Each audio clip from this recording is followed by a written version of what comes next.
Mga kaibigan, paano kung habang OJT ka sa syudad, nakasama mo pala ang isang aswang? Hindi sa baryo, hindi sa probinsya, kundi sa mismong modernong urban setting. Sa building na puno ng ilaw, sa opisina na may aircon, sa cafeteria na may milk tea. Akala mo safe ka, pero may isa palang nagbabalat kayo, nakikipag-asik-asik, nakangiti, pero ang tunay na pakay ay ang kaluluwa o dugo mo. Nakakatindig balahibo, di ba? Kaya huwag kang aalis dahil ngayong gabi, isang kwento ng misteryo at alamat ang ating sasaliksikin. Ako si Ka-Elias, at dito sa Ka-Elias, alamat, misteryo, at paniniwala, kinukwento ko ang mga kasaysayan, kababalaghan, at paniniwalang Pilipino na dumaan mula sa ating mga ninuno hanggang ngayon. Ang paksa natin ngayong gabi ay kakaiba. Hindi ito basta-bastang alamat ng baryo, kundi kwento ng isang modernong OJT na nakasama ang isang aswang sa mismong syudad. Tanong, paano ba ang isang sinaunang nilalang na tulad ng aswang, nabubuhay at nakikisabay sa panahon ng mga millennial at Gen Z? Yan ang hahanapin nating sagot.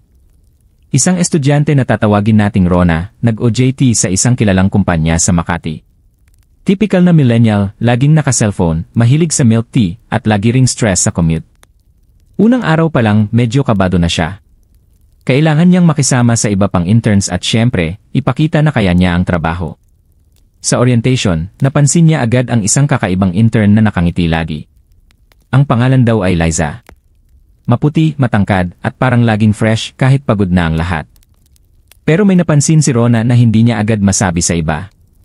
Kada lunch break, hindi talaga kumakain si Liza ng kahit ano. Upo lang, ngingiti, makikipagkwentuhan, pero hindi titikim ng kahit anong pagkain.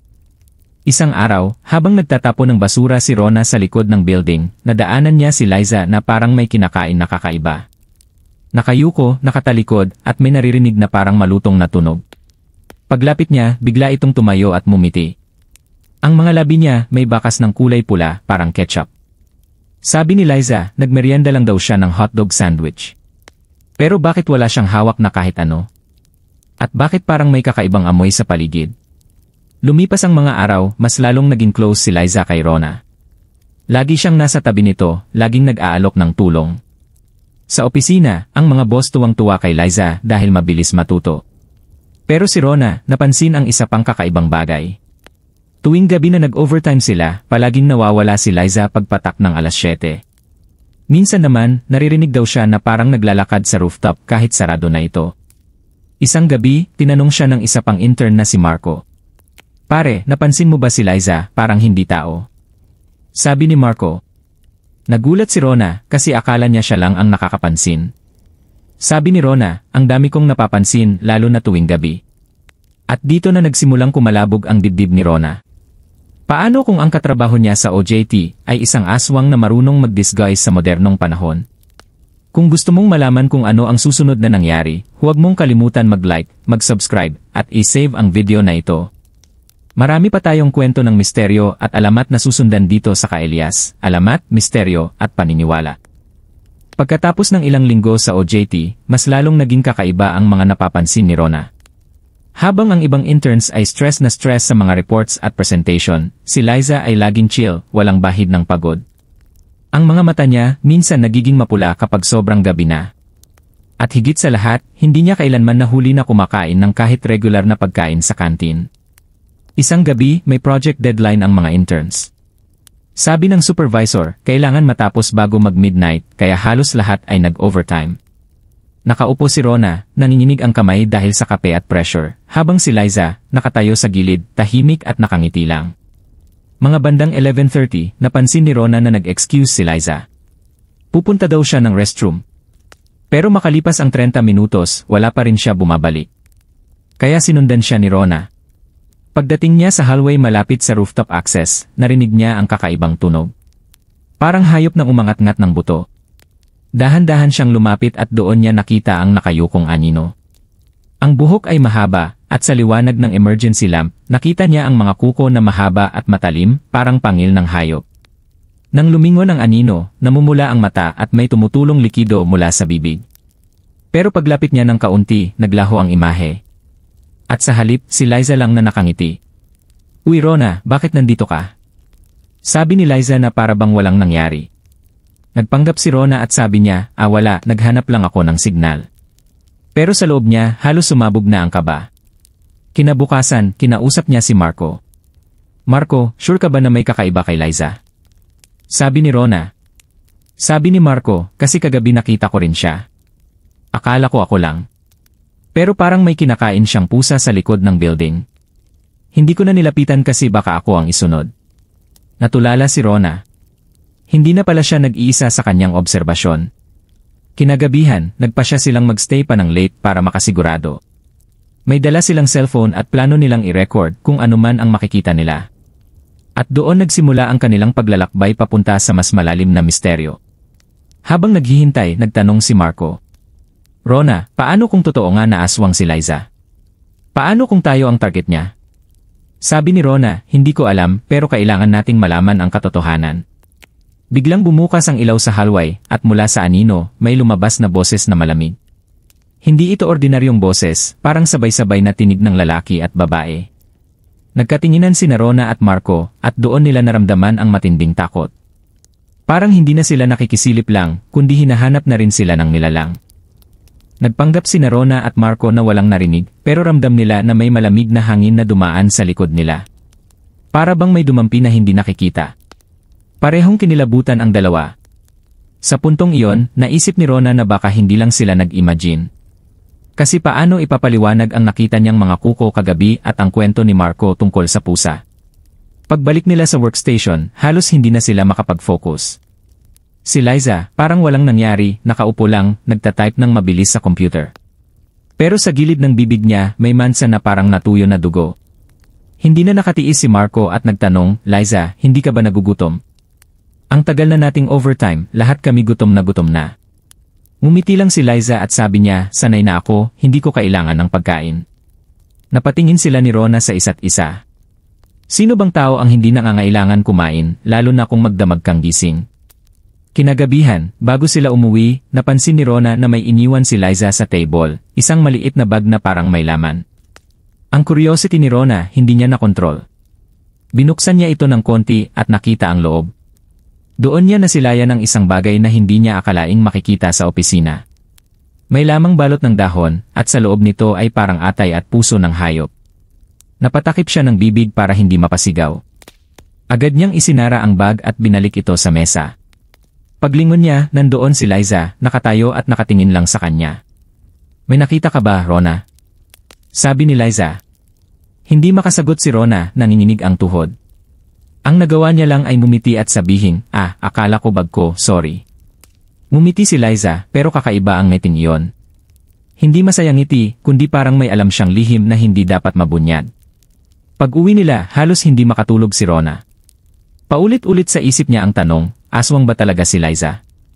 Kung oo, bakit siya nandito sa syudad at nag-OJT pa? At bakit parang ako ang pinili niyang lapitan? Kinabukasan, nagpa siya silang dalawa ni Marco na mag-research. Naghanap sila ng mga kwento tungkol sa aswang sa urban setting. Doon nila nadiskubre na may ilang ulat na nagsasabing ang mga aswang ay hindi lang sa probinsya nakatira.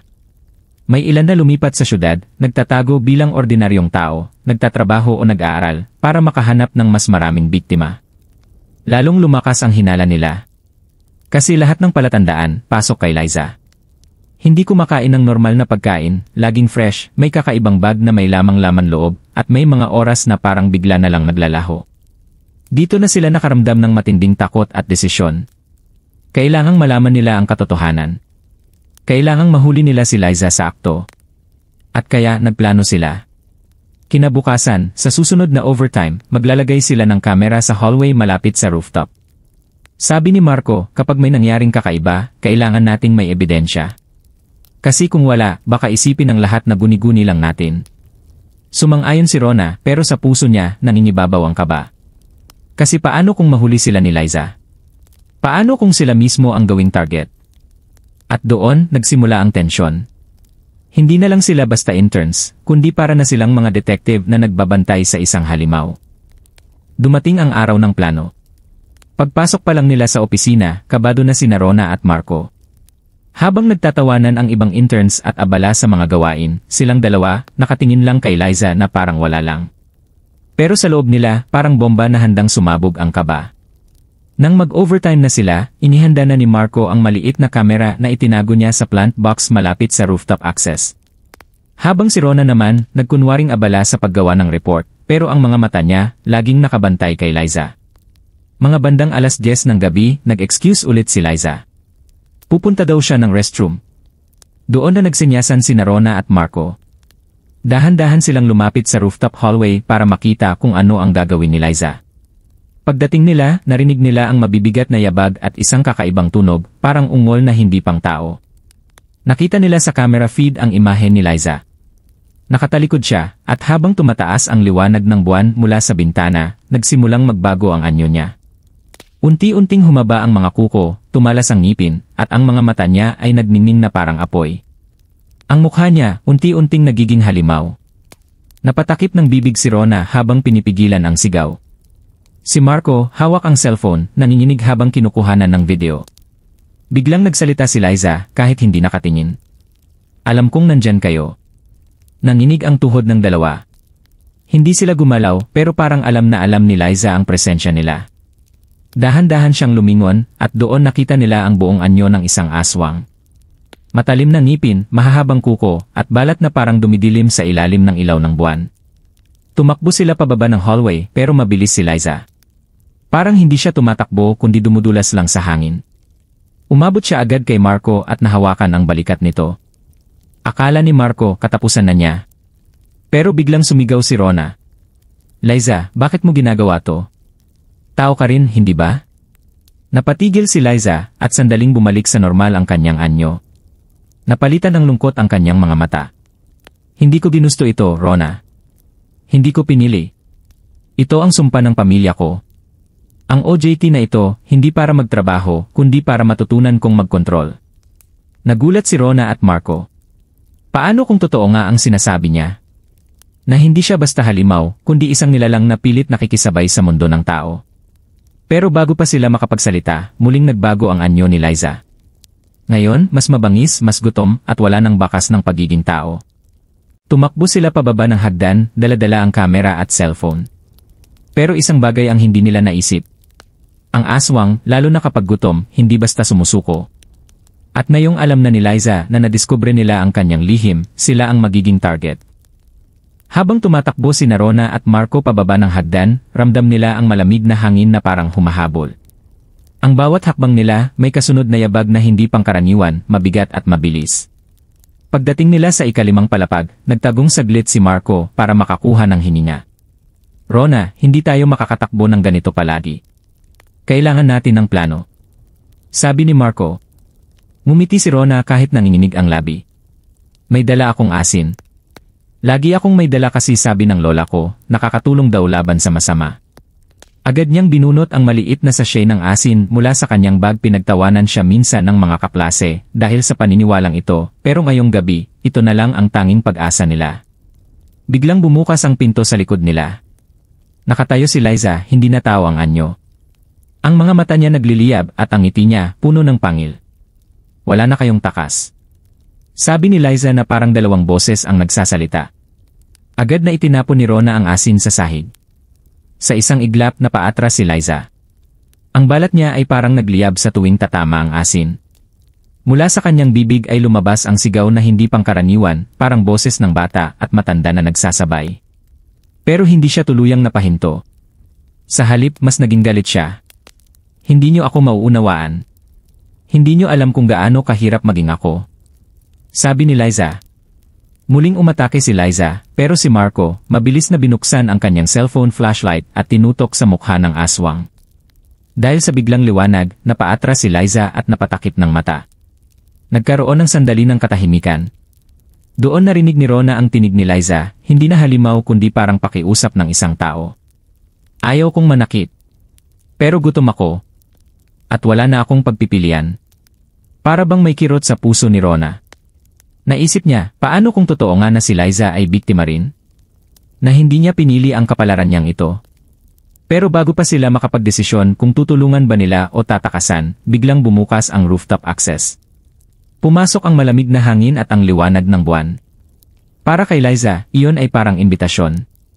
Muling nag-iba ang anyo niya, mas mabangis at mas malakas. Tumalon siya papunta sa kisame at tumitig sa kanila mula sa itaas. Hindi kayo makakalabas ng buhay, sabi ni Liza. Niyakap ni Rona ang sarili niyang bag habang nanginginig na nakatayo si Marco. Ito na ba ang katapusan ng kanilang OJT? Pero sa kabila ng takot, may isang bagay na bumubulong kay Rona. Ang lola niya palaging nagsasabi, ang aswang, kahit halimaw, may natitirang bahagi pa rin ng pagkatao. Ang tanong, kaya pa ba nila itong maabot bago sila lamunin ng dilim? Nasa pinakamalapit na bingit ng panganib sina Rona at Marco. Nasa kisame si Liza, handa ng sumalakay. Ang mga kuko niya kumikislap sa ilalim ng buwan, ang mga mata pulang-pula, at ang katawan niya ay nakabaluktot na parang hayop. Ngunit bago siya makatalon, sumigaw si Rona. Liza, kung tao ka pa, makinig ka. Hindi mo kailangang maging alipin ng sumpa mo. Parang huminto ang oras. Ang boses ni Rona, bagamat nanginginig, ay puno ng awa at tapang. Nagtama ang kanilang mga mata, at doon nakita ni Rona ang isang bagay na hindi niya inaasahan, luha. Lumuhod si Liza, unti-unting bumabalik sa anyong tao. Ang mga kuko niya bumalik sa normal, ang ngipin niya naglaho, at ang mga mata niyang kanina ay naglalagablab, ngayon ay puno ng lungkot. Sabi ni Liza, hindi niyo maintindihan. Gusto kong maging normal. Gusto kong magkaroon ng kaibigan, makakain ng normal na pagkain, at makapagtapos ng OJT. Pero bawat gabi, pinapaalala sa akin ng katawan ko kung ano talaga ako. Niyakap ni Rona ang bag ng asin, pero hindi niya ito itinapon. Sa halip, lumapit siya ng dahan-dahan. Liza, baka hindi mo alam, pero may paraan para labanan ito. Hindi ka nag-iisa. Umiiyak na si Liza. Kung alam niyo lang ang hirap ng magtago. Lahat ng tao gusto lang akong patayin. Pero kayo nakikinig. Doon na napahinto si Marco. Ngayon lang niya nakita ang halimaw na umiiyak, nagsusumamo. Hindi na ito mukhang kaaway, kundi isang nilalang na nangangailangan ng tulong. Ngunit bago pa man sila makapagpatuloy, biglang bumukas ang pinto sa rooftop. Ang security guard ng building dumating dahil sa kakaibang ingay. Nang makita niya si Liza, agad siyang naglabas ng bolo. Aswang! Tumakbo si Liza palabas ng bintana, tumalon papunta sa dilim ng syudad. At mula noon, hindi na siya muling nakita ni Rona at Marco. Ang naiwan lang ay ang alaala ng gabing iyon at ang tanong, aswang ba talaga si Liza? O isa lang siyang tao na biktima ng sumpa na kailanman ay hindi natin lubos na mauunawaan? Mga kaibigan, ano nga ba ang mensahe ng kwento? Ang alamat ng aswang ay matagal ng bahagi ng ating kultura. Karaniwang sinasabi na sila'y halimaw, kumakain ng tao, at walang puso. Pero sa modernong panahon, may ibang pagbasa sa mga kwento tulad nito. Baka ang aswang ay hindi lang simbolo ng halimaw sa labas, kundi pati ng halimaw sa loob natin. Maraming tao ang nagtatago ng totoong sarili dahil sa takot na hindi sila matatanggap. Kagaya ni Liza, na gusto ring maging normal, gusto ring makasabay sa lipunan, pero dala ang sumpa ng kanyang pagkatao. Hindi ba't ganyan din ang maraming tao ngayon? May mga pinapasan tayong lihim, may mga bagay na itinatago, dahil baka kapag nalaman ng iba, hindi na tayo tanggapin. Kaya ang kwento ay hindi lang tungkol sa takot, kundi tungkol din sa awa, pag-unawa, at pagtanggap. Kung sakaling makatagpo ka ng kakaiba, huwag lang agad hatol ang pairalin. Alalahanin mo, hindi lahat ng halimaw ay pinili maging halimaw. At hindi lahat ng tao, nakikita mo na ang tunay na pinapasa nila. Kaya mga kaibigan, magtanong ako sa inyo. Kung ikaw si Rona, ano ang gagawin mo? Iiwasan mo ba si Liza bilang isang halimaw, o makikinig ka sa kanya bilang isang taong naghahangad ng tulong? Ako si Ka Elias, at ito ang isa na namang kwento ng alamat, misteryo, at paniniwala.